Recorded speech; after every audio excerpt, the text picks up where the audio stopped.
Okay, so I'm now going to introduce Chris Markevich, who's a senior software engineer in the psychology department here at Stanford, who is going to introduce Fernando Pérez. Thanks, Russ. So it's my pleasure to introduce Fernando Pérez as our second keynote speaker. Dr. Pérez is an associate professor in statistics at UC Berkeley and a senior fellow at Berkeley Institute for Data Science, which he is also a founding co-investigator. He's also a faculty scientist at Lawrence Berkeley National Laboratory. Dr. Pérez has received wide acclaim for spearheading the development of some of the most important open science tools for interactive computing and data science, including the IPython environment and Jupyter project for interactive computational notebooks. He's a National Academy of Science Kavli Frontiers of Science Fellow, and in 2012, he received the award for the advancement of free software from the Free Software Foundation. He is a tireless advocate for open science, and we're pleased to have him as our guest for his kickoff meeting. Please join me in welcoming Dr. Pérez. Thank you, Chris, for that kind introduction. Can folks hear me okay? Is the audio okay? Yes, we can hear you. It's good. Okay, perfect. So I will switch my camera to the slides and I'll proceed. Is that clear enough? Yep, it's good. Okay, perfect. Well, first, let me thank Ross and the organizing team, both for the opportunity to speak to you, for the invitation, but more importantly, for the creation of this effort, which I am absolutely delighted to see. I've connected with Ross on these topics and conversations over a number of years, and others at Stanford, including Jonathan Taylor, who's already been mentioned, and Emmanuel Candes and others, and Brian Wendell. And so I'm delighted here across the bay, virtually. Obviously, if this was a different event, I'd be happy to be there in person. But we've connected on these topics over the years quite a bit, and I hope that the creation of this center and this initiative is actually an opportunity for even closer partnerships and collaborations between Berkeley and the Stanford community. So I want to start talking a little bit about pedagogy on this topic. But I'm going to open with the classical quote, which I'm sure, unfortunately, I couldn't join the this morning's keynotes because I was actually teaching the course I'm going to talk about right now.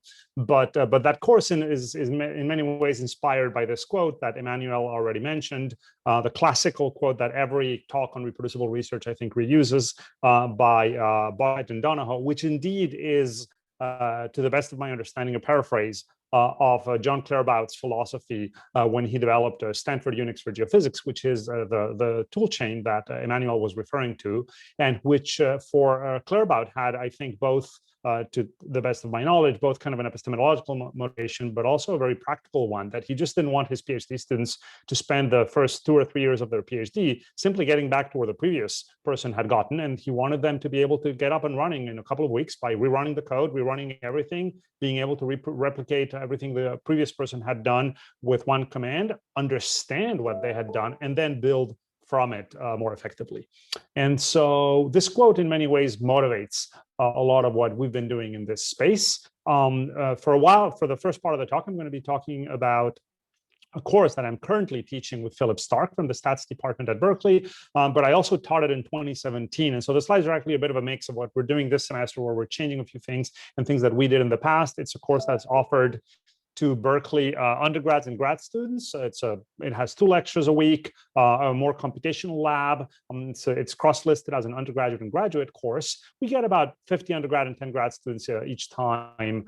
And it's a course where we typically have one GSI. Our GSIs have been actually phenomenal. They deserve as much credit, if not more, as the faculty, because they've done a huge amount of work. The links are there. By the way, if anyone wants to follow in the spirit of openness, that bit.ly link at the bottom is a link to these slides, which you can use to follow if you want to move forward or backwards from anything that I say.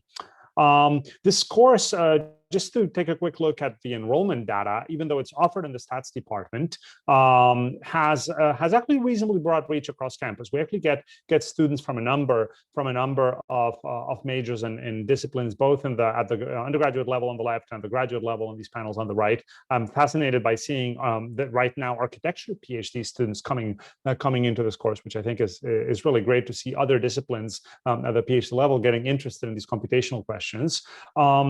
One important point to notice here is that in 2017, we only had stats majors as the main one. And right now, actually, the lead major is data science. That's because that major didn't exist in 2017. It was created, I believe our first cohort graduated in 2019.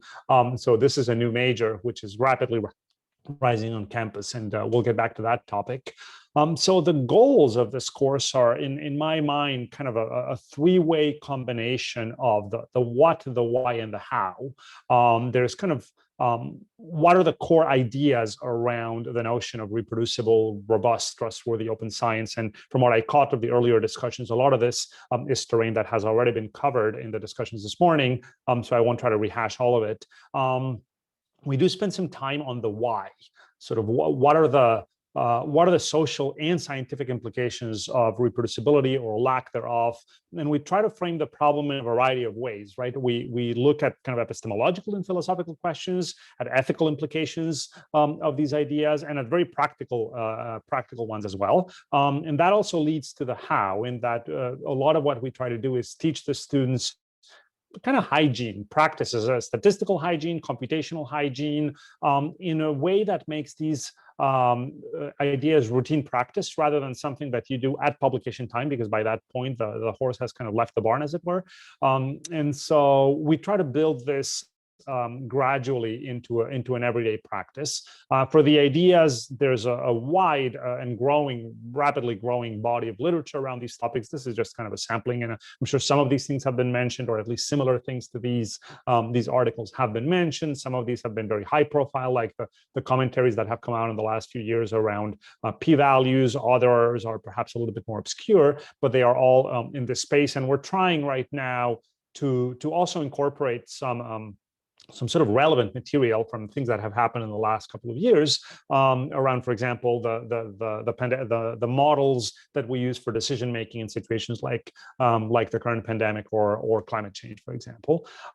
In terms of the how, kind of the practical side of this course, it's sort of structured around a backbone of core skills that you could replace. I think everything that comes sort of after the colons in this list, you could replace it potentially with something else. You could do this in R, you could do this in Julia, you could use other tools. That matters a lot less than the core ideas of, for example, control your work, learn how to use a version control system well, don't use only graphical user interfaces to do your work, use a programming language, learn how to automate your processes in a programming language, learn the ecosystem of that particular language to use it well, but importantly, learn how to document your work in a systematic, reliable way, from the software to how you publish. Learn how to test what you're doing and how to validate it. Learn how to test that, how to do that work in a more automated way. We did it using Travis back in 2017. We'll be switching to GitHub Actions now. And then finally, learn how to share that work with the rest of the world. That has been hopefully done in a reproducible way with version control, how do you share it to the rest of the world in the spirit of the famous Buckheit and Donahoe quote?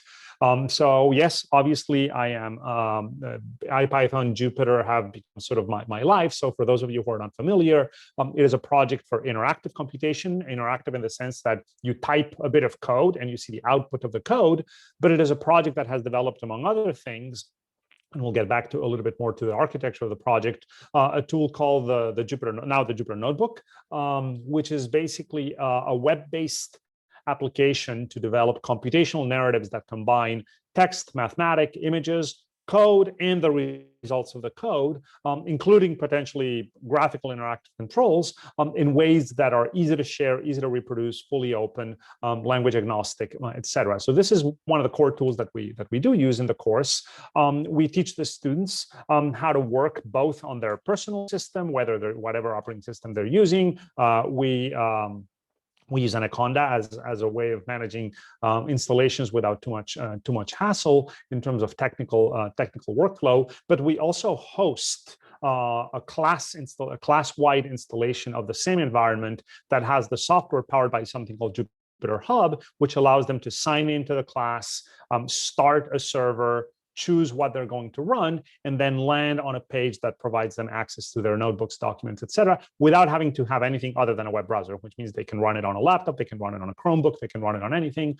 We're going to come back quite a few times to this idea of hosted infrastructure for collaboration, but the point is the students actually learn both, and there's also a practical matter that we actually don't do the personal installation and deployment work right at the beginning of the course. We do that later. That way we bypass kind of the tech support headaches. The students can get up and running on a hosted setup that we control, where we know every version of everything that they're using. And gradually we can teach them, once they're up and running, we can teach them how to do that on their own machine when they need it. The work environment that we use is called Jupyter Lab. It's kind of the next generation interface of Project Jupyter. And it's important to mention that it's more than notebooks. Jupyter Lab is a system for basically interactive computation and data science as an entire architecture. I like to think of Jupyter these days. Sometimes I use the metaphor that it is kind of the operating system for data science, because it really is a set of tools, and I'm going to revisit this later, that are designed to give you hopefully everything you need to do exploratory, scientifically flavored computation with anything you need. So if you need access to command line tools, there's terminals accessible there. If you're writing notebooks, yes, notebooks are there, but you can also have text editors, you can have data viewers, you can have graphical controls, you can have custom extensions that do other things around the core computational architecture. And because all of it runs through the browser, it means you can deploy it in a reproducible way, whether it's on your laptop or on a gigantic supercomputer or a large-scale cloud infrastructure, and it always will be the same environment. This is a big effort that has taken years to develop by a large team that also includes a number of folks from industry, and I'll revisit that a little bit later. Now, as part of the course, we sort of, sorry about the graphic on the lower right was meant to appear later. I messed up the animation, but the core idea around version control that we like to teach the students is that it's sort of hygiene. It's basic hygiene.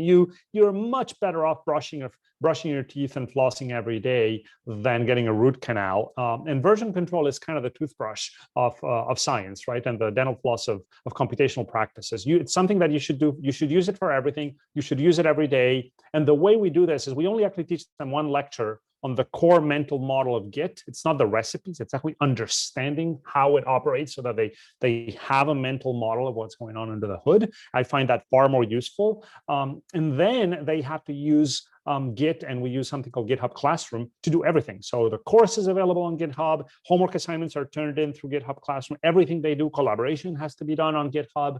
And so by forcing effectively the students to use these tools as a completely routine everyday activity, we sort of both demystify it and we drill it into them, rather than it being something arcane that you only pull out when something very special needs to happen. And what we've seen is that it actually works in practice. Well, we go in some detail we explore kind of the notion of managing and controlling your dependencies explicitly and carefully, and they learn how to use what tools we use for that, and how they can declare to a computational environment what is it that is needed to replicate the work that they're doing, so that that environment can be recreated on another system, can be shared with others, etc. Conda has a very good dependency management system, but these things exist for a variety of programming languages and environments. As I mentioned, we then talk about how to automate and test your work, not simply do everything with graphical controls and by hand, or even running at the command line, but doing it purely in an ad hoc manner, but rather how to do that systematically and reproducibly. For that, we actually rely on the open science community. The software carpentry effort has some wonderful lessons on automation, on testing, on continuous integration that we actually rely on. So we haven't developed everything from scratch for these courses. We rely on the broader scientific community. We teach them how to then take that automated process and hand it over to the machine, so that as they do their work, or as their team does their work, these good practices get picked up smoothly and automatically and transparently by the system. These are images from the 2017 version when we were using Travis. This will come later in the course, so we'll need to make an update to use GitHub Actions, which is kind of the machinery we have now at GitHub for this. But the idea remains the same, that when they send code to their repository, something automatically picks that up, runs their tests, and tells them what happened. I mean, that this happens completely behind the scenes, and it becomes a foundation of trust on their own work or the work of their teammates. And then we also work with them on how do they share their work as publications with the world. For that, we're using Jupyter Book. It's another project within the Jupyter ecosystem, originally developed by Chris Holgraf, a neuroscientist who works with me in our group, and who I will come to back later, is now the director of a new initiative that we have. But Chris and his team have developed a tool called Jupyter Book, which is effectively a wrapper around the Python Sphinx documentation machinery, but that makes it really, really easy and convenient and fluid to grab a collection of notebook and markdown-based materials and turn them nicely into a both static and potentially interactive, connected to Binder, textbook that can contain mathematics, computations, etc. A number of the textbooks around data science that exist today, including the Berkeley ones, are being published using Jupyter Book, and it's a fantastic tool. That's what we use for our class materials, and so the students get used to that. And importantly, we try to get the students to work with real-world problems, right? So these are some examples from the 2017 version of the course. We'll have, because the current one, we're literally just going through it, and I don't have sort of the perspective yet on how they worked. So I'm going to refer to what I did in 2017. The first project the students worked on was replicating this paper that was published in the Royal Society Open Science Journal around weather systems in Europe. And the authors of this paper were actually very good about putting all of the work behind their paper in a GitHub repository that was called European Wind under the Ben Lacken user. And if you looked at the paper on the left, and the GitHub repo on the right, they really were identical. Basically, they had notebooks for everything. And so the first project in the class was to tell the students, okay, these people did everything right. They gave you a repository, they gave you notebooks, they told you their dependencies. Go and replicate what they did. Can you do it? And by the way, when we did this exercise, the paper had come out just a few months prior, or about a year prior. I was teaching this in 2017, and the paper had been published in 2016. So it wasn't very old. The versions of everything should still be pretty compatible, right? And the question was, well, can you replicate it? And it was a phenomenal and really interesting exercise that ended up becoming a beautiful illustration of the power of open science, because it turns out that there were subtle issues, some of which led to identifying a bug in Matplotlib itself. The Python plotting library that was being used. And actually, as we discovered that there was a real issue, we posted on GitHub. Tom Caswell, the person who responded here, is the lead maintainer of Matplotlib, and actually during the project responded and updated Matplotlib and fixed the bug. We had an open discussion about it, and Ben Lacken, the author of the original paper, actually came back and responded and updated this. So we identified the fact that the work was open made this possible. We actually ended up identifying a real world, honest to goodness bug. By pure coincidence, Tom Caswell was visiting Berkeley that week. This was sheer dumb luck. And so I actually got to show him what was going on, and then on a screen at BIDS, the Berkeley Institute for Data Science. And then he went back and did these fixes and wrote this back online on GitHub a few days ago. But for the students, it was a wonderful experience. Unfortunately, this one can't be replicated because it truly was real-world serendipity and a string of lucky coincidences that led to this. But it was an excellent experience, I think, for the students. As I mentioned, the actual management of the homeworks is done with Github Classroom, which sort of automates some of the process of deploying homework in Git repositories and collecting the output of the students and whatnot. It's not a perfect tool, but it actually does a decent job. It has deadline management. It has individual and group assignments. It has the ability to have a template repo for the creation of the assignment that the students basically start from. We're using it again this term, and I think it's going quite well. And the students learn in there that they have to submit their repos with make files, with environment files that allow us to replicate what they did, et cetera, et cetera. And so what we try to do is to tell them, look, there is a standard workflow to do these things. If you include your dependencies and you include a make file that lets me type run make env, creates the environments, make run, runs the code, make test, runs the tests, then anyone should be able, with one, including the TA who has to grade the work, should be able to grab that material and be up and running with it quickly and painlessly. And then finally, we take them to the idea of sharing their work with the rest of the world. And this is really, this is a slight formatting issue there. For that, we use Binder. It's a tool that was originally born out of Jeremy Freeman's lab, who was a neuroscientist at the Janelia Farm at the time, who then went to Chen Zuckerberg. Actually, now he's running a carbon capture climate change startup after having been at Chen Zuckerberg. The Chen Zuckerberg Initiative later actually funded the Moore Foundation, and now Chen Zuckerberg and Google have funded further development of this work. And the idea for Binder is actually to take this notion of having open source tools, having GitHub repositories, having explicit dependencies, and doing some magic with Docker and Kubernetes and cloud tools that most scientists don't want to be concerned with and shouldn't need to be concerned with, so that you can grab a GitHub repository and with one click, turn it into a shareable collection of live executable notebooks. It's basically trying to make Donahoe and Bockheit's and Claerbout's idea from 20, 30 years ago a one-click process. If you follow the right practices, if you brushed your teeth and flossed every night, then honoring kind of the Bockheit, Donahoe, Claerbout idea should be a one-click process to share your work with the world. And at the end of the course, the third project that we had them do at least in 2017, we'll see exactly how that evolves this time, is basically to try to do their own original analysis, to pick a topic that they're interested in, go through the process themselves, and along the way, sort of follow what I would call a bit of a standard playbook for reproducibility. Your data should be available, either included in the repo if it's small or linked if it's large to a public source. Your code should be tested. Have all of the analysis that creates any figure should be available in your notebooks. All the supporting library code should be available. You should break it down into whatever is logically reasonable for the process and the workflow. And you should have a main narrative that we had them do it as a notebook, but this could be a markdown file, it could be a LaTeX file.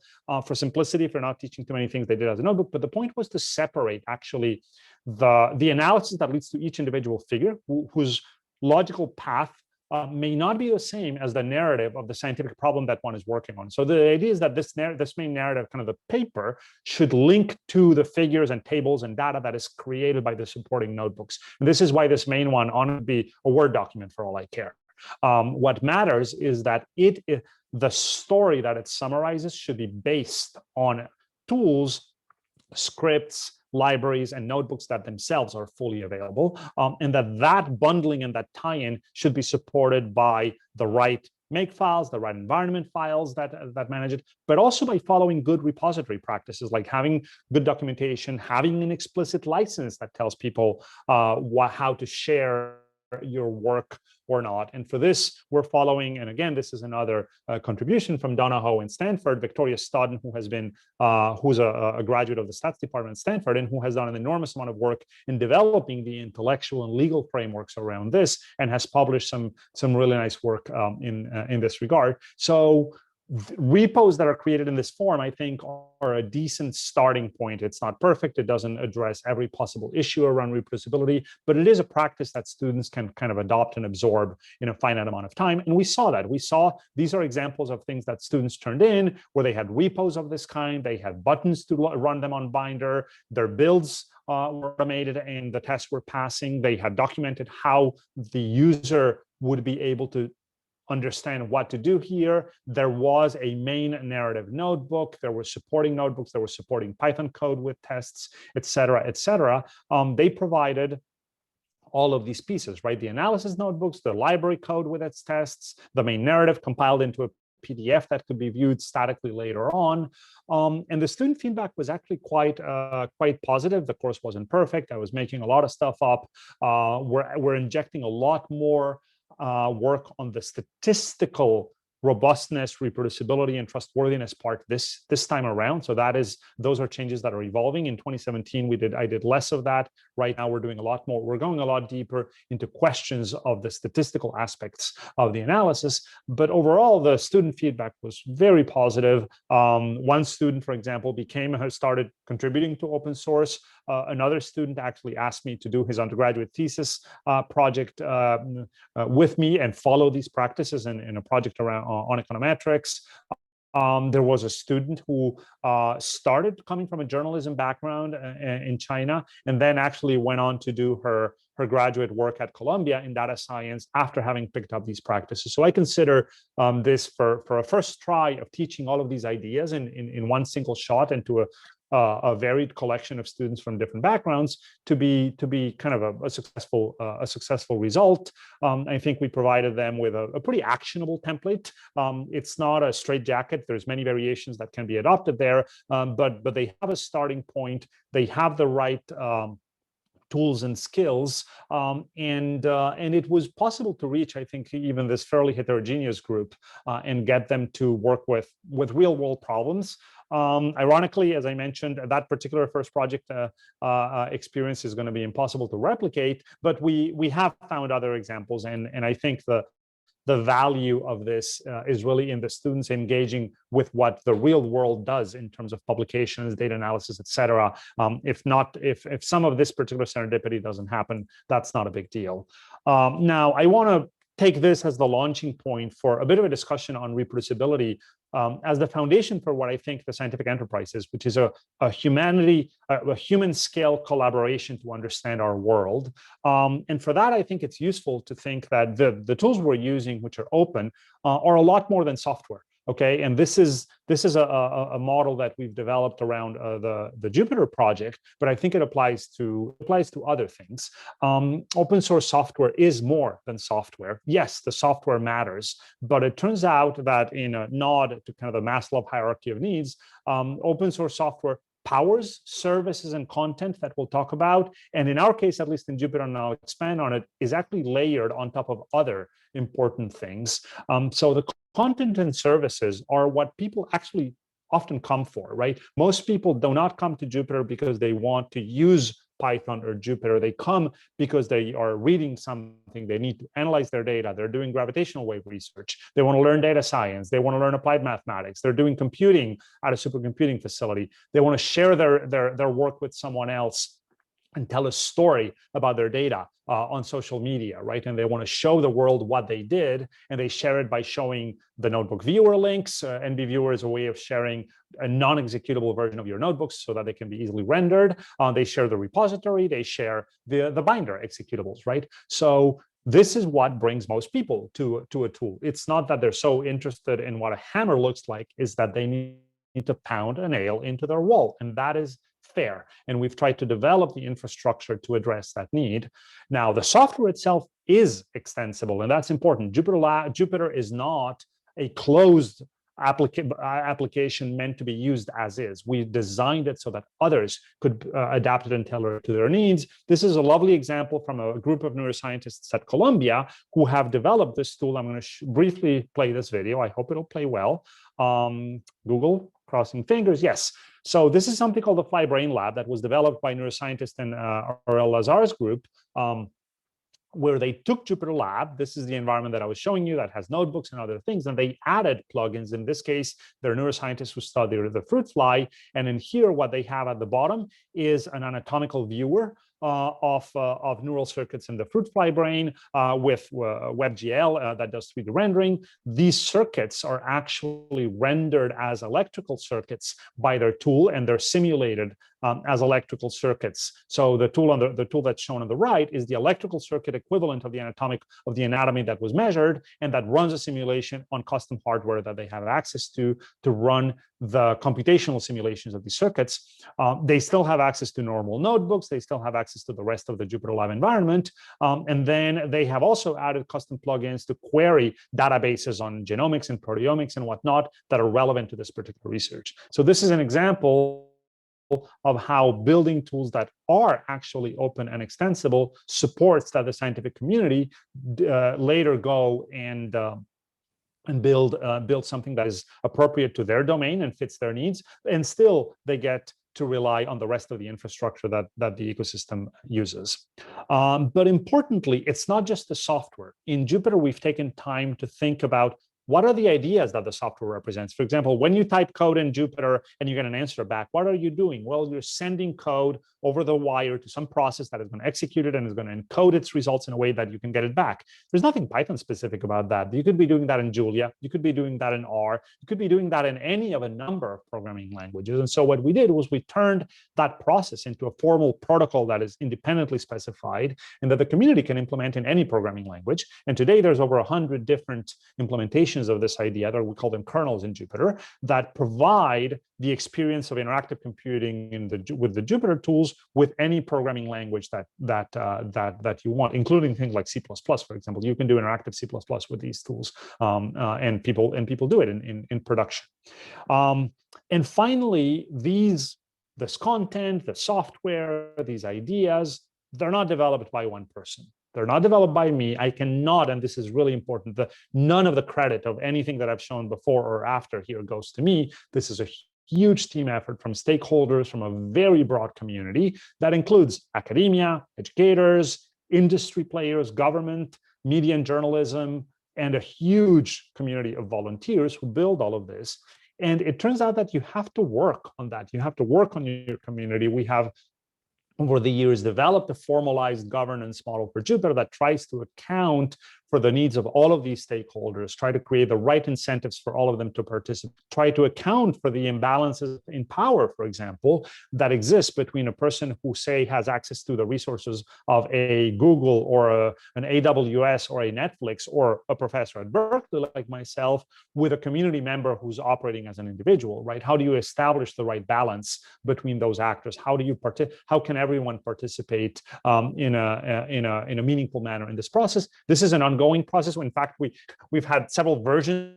We're currently finalizing a very long-running and complicated re-architecturing and kind of redesign of our governance, but it's an important task that you also need to spend time on.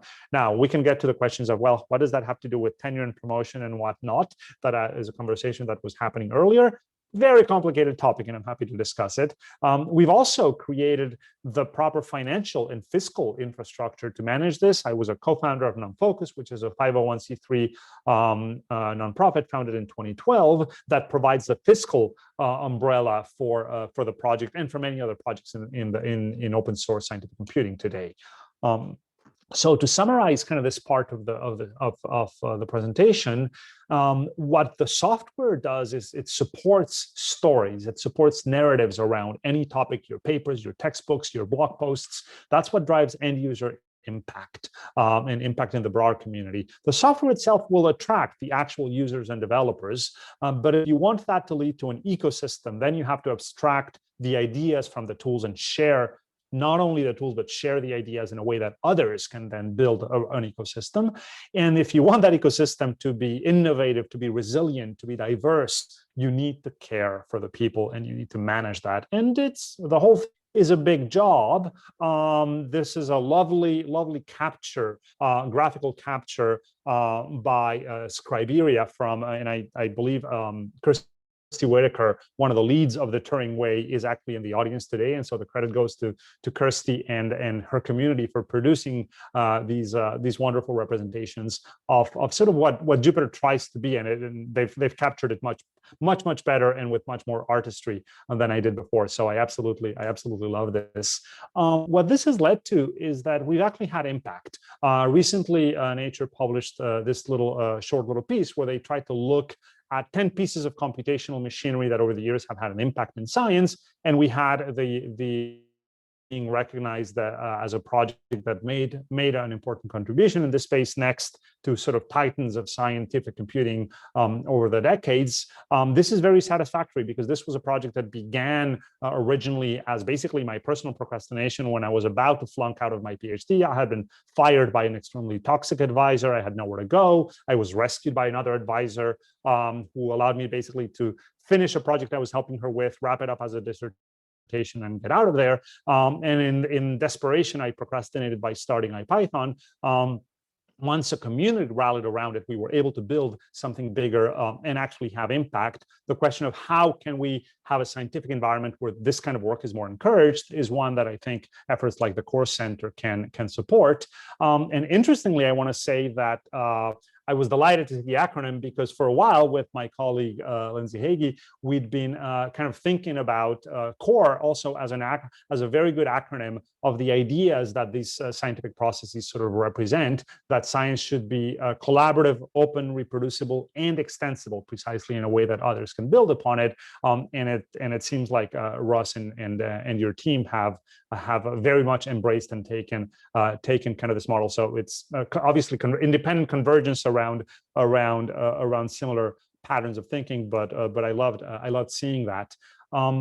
And as I mentioned, this idea of open ecosystems is that fundamentally they become the support for hopefully a collaborative workflow in science, where we move away from the notion of consumption to the notion of collaborative creation, right? For example, the open access movement, rightly so, and this is not a critique at all, but rightly so, is focused on the question of how can the public and other scientists more easily access, for example, the published literature. That was a huge battle that has taken decades, and I think a lot has changed for the better in that space, against pushing back against the interests of large proprietary commercial publishers like Elsevier and their ilk, who basically have had for decades a stranglehold on public funding that they kind of bleed from society for private profit.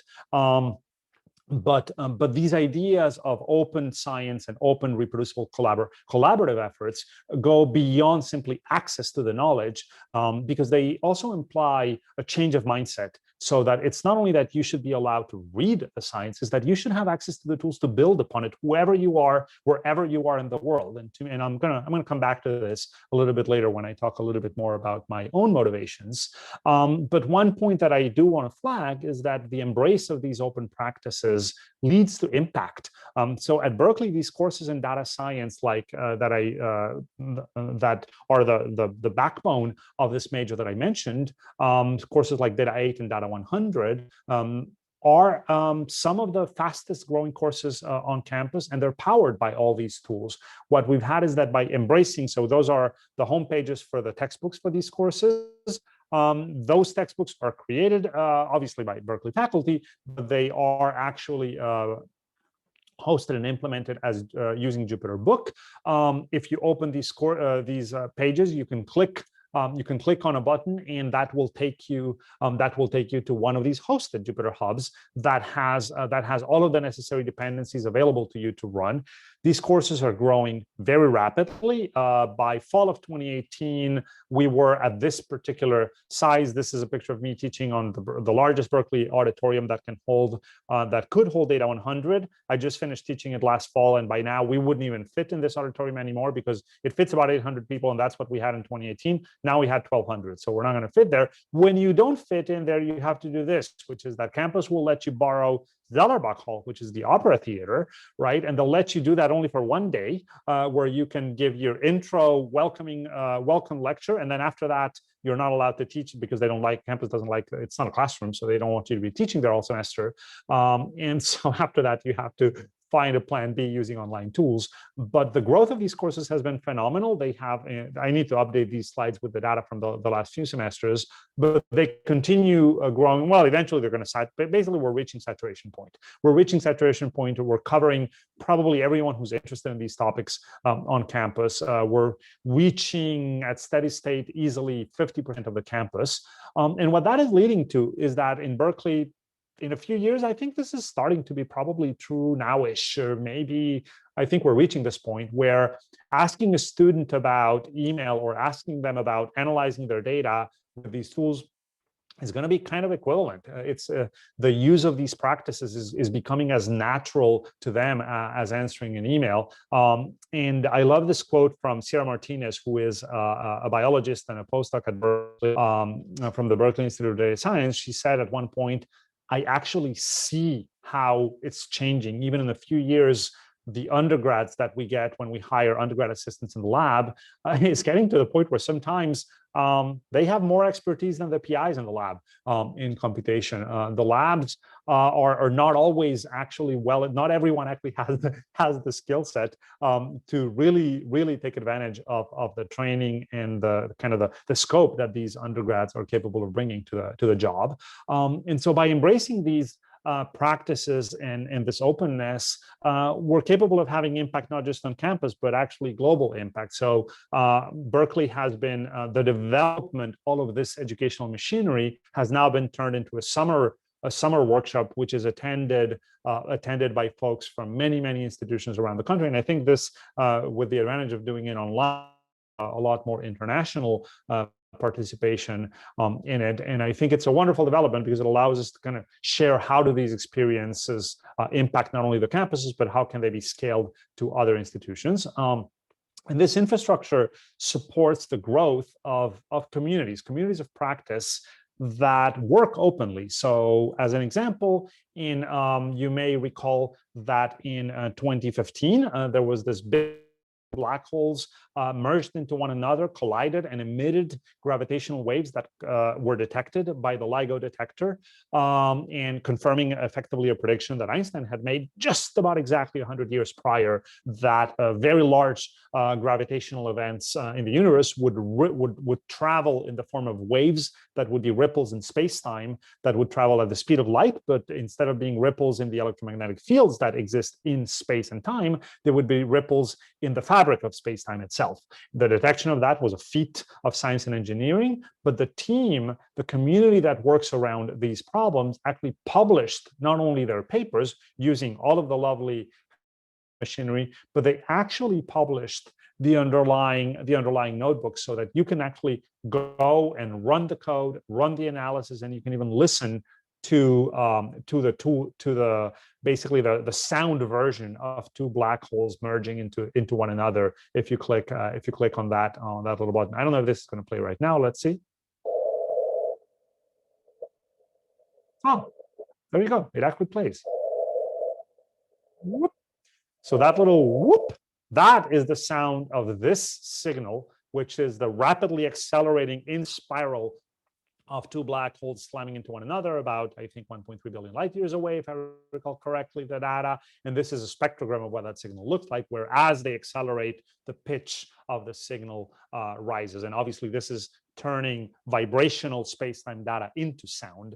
It's not like we heard a sound, but it's a good way to look at this data. And the fact that anyone with a web browser, a child in my home country in Colombia who has access to the internet, and Colombia is a poor country, but Colombia does have internet, a child in my home country can actually open on their phone this link, and they can actually play the real world data from the detection of gravitational waves, I think is an important change in the culture of science and in the growth of scientific communities.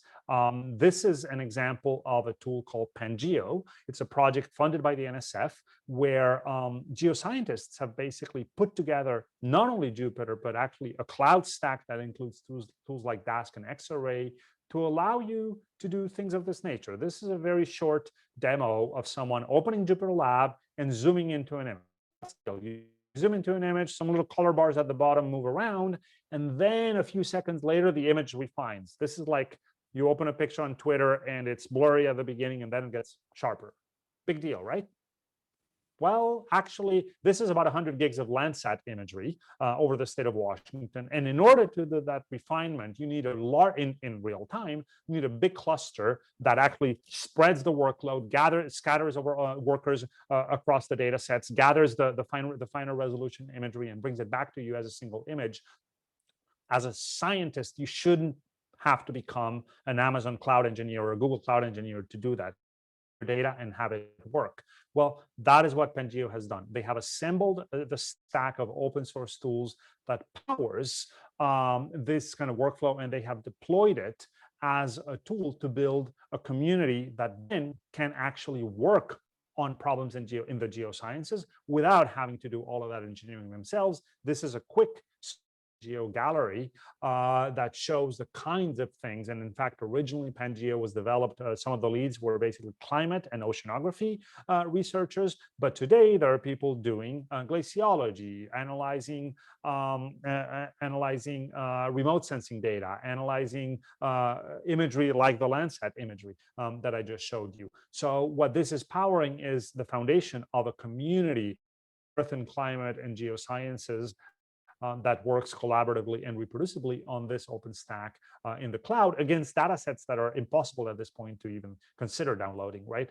If you think about it, the Amazon contract with NASA for remote sensing data is on the order of 300 petabytes. Nobody is going to download 300 petabytes anywhere on a computer.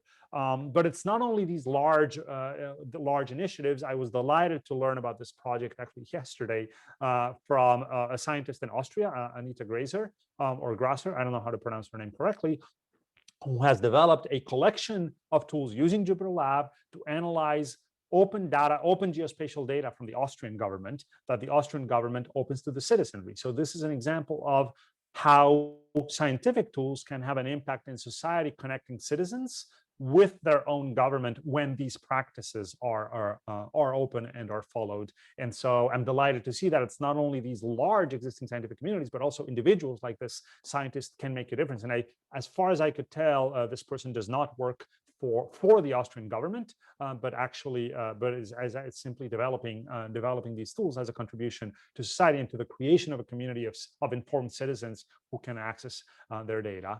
Another example of this kind of community growth is what a team led by Jim Collier, who's the director of the Pacific Institute for the Mathematical Sciences at UBC in Vancouver, and Barb Cara, who is one of the leads of the Cyber organization in Alberta, have done together with Ian Allison, who's an engineer and a physicist working with Jim.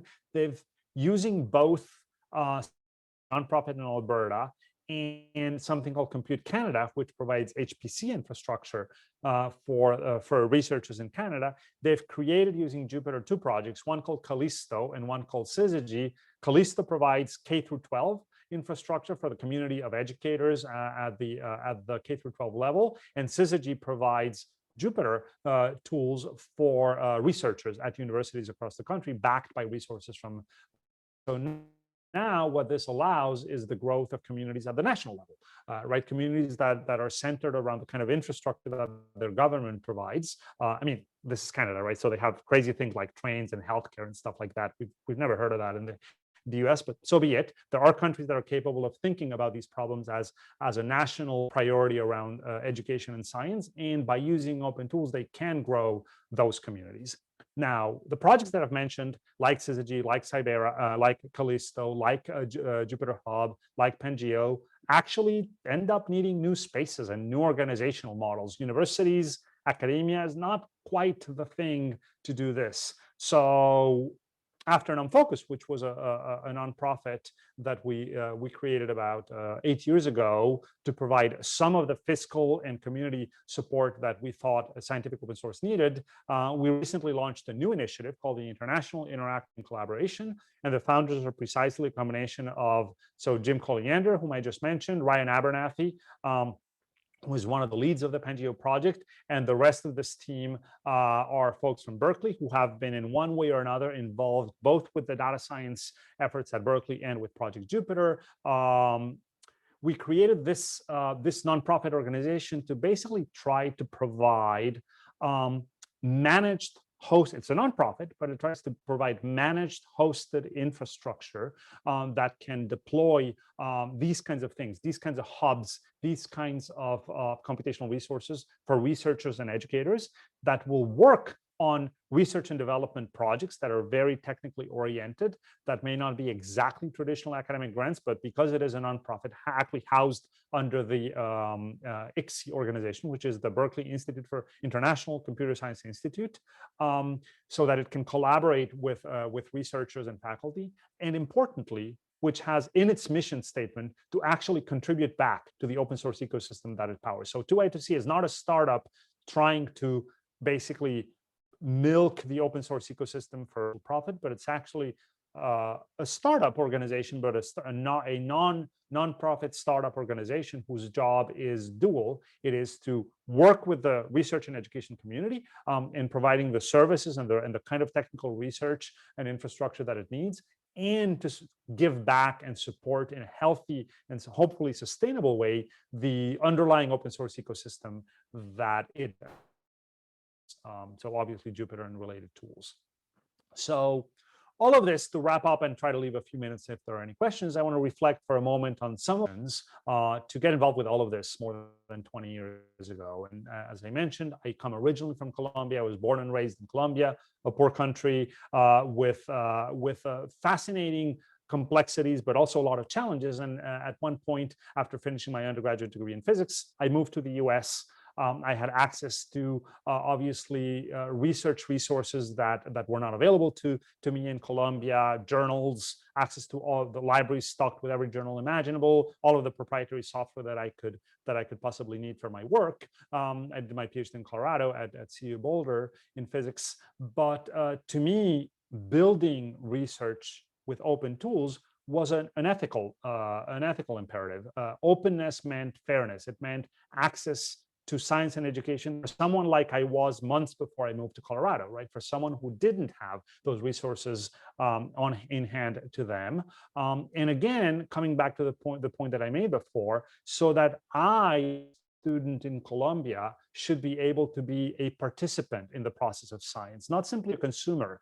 Sure, could I find with Sci-Hub someone who bypassed the paywall for a paper and read it? Yes, even back then. I mean, Sci-Hub didn't exist back then, but the archive did exist, and I did read a lot of physics papers through the archive. In fact, that's all I had access to because my university didn't really have very reliable subscriptions to the journals, and the shelves were full of holes for many years. But it wasn't about simply being able to read the literature. I wanted to be able to participate in the process of science, even if I was in Colombia.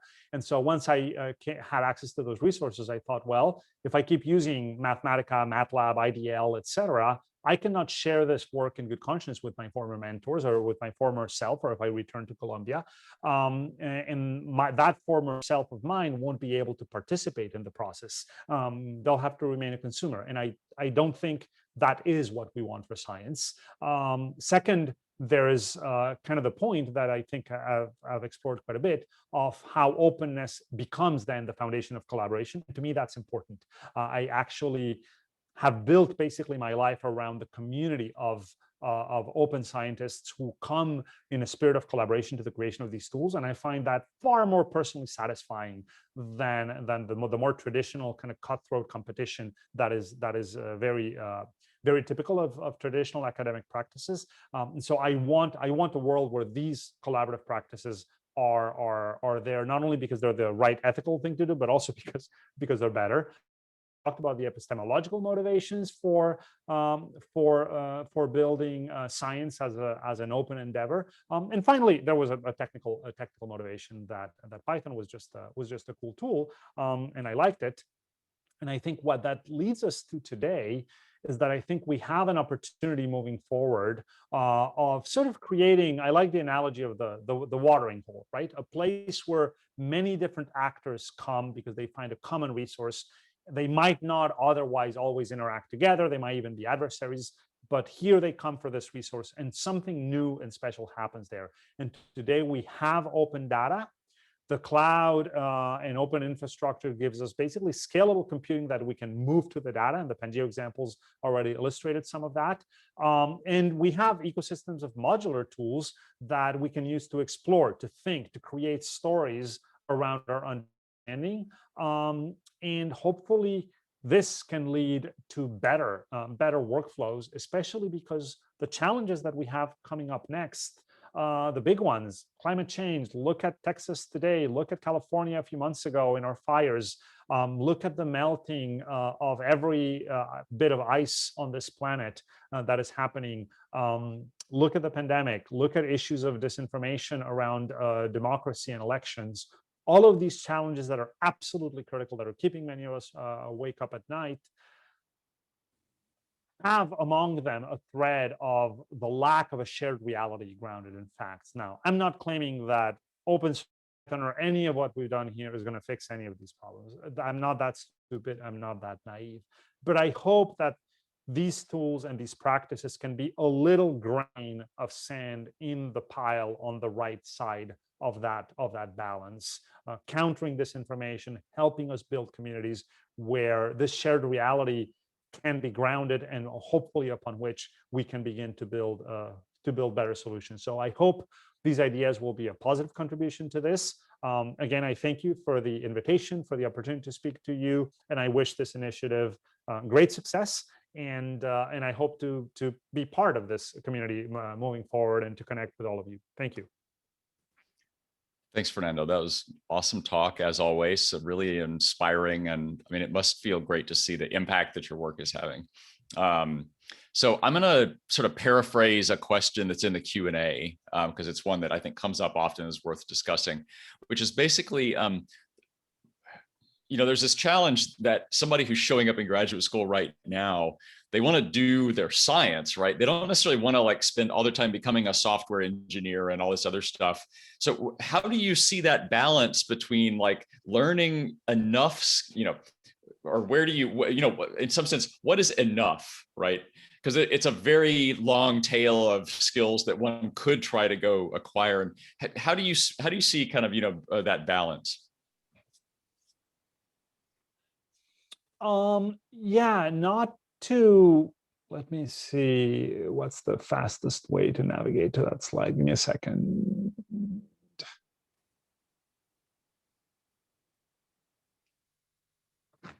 Yep, this is, so I would say that for me, this time I taught it was a bit of an experiment in that problem, right? In a sense, this course was an experiment in can that minimal backbone be taught?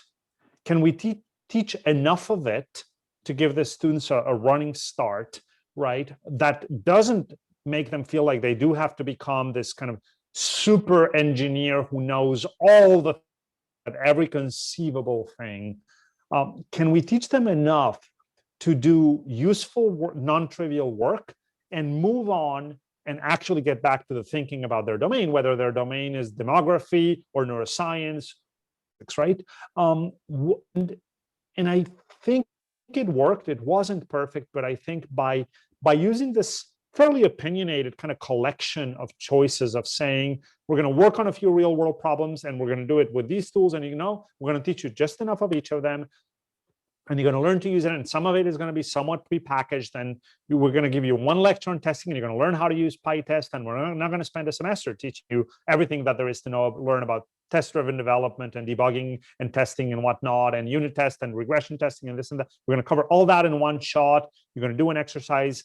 And you're going to begin practice using it on the go in your projects.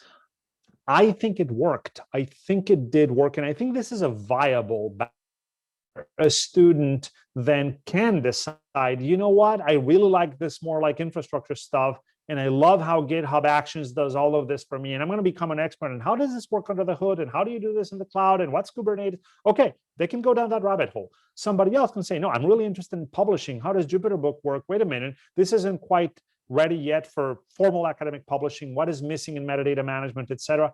They can choose to go down that rabbit hole.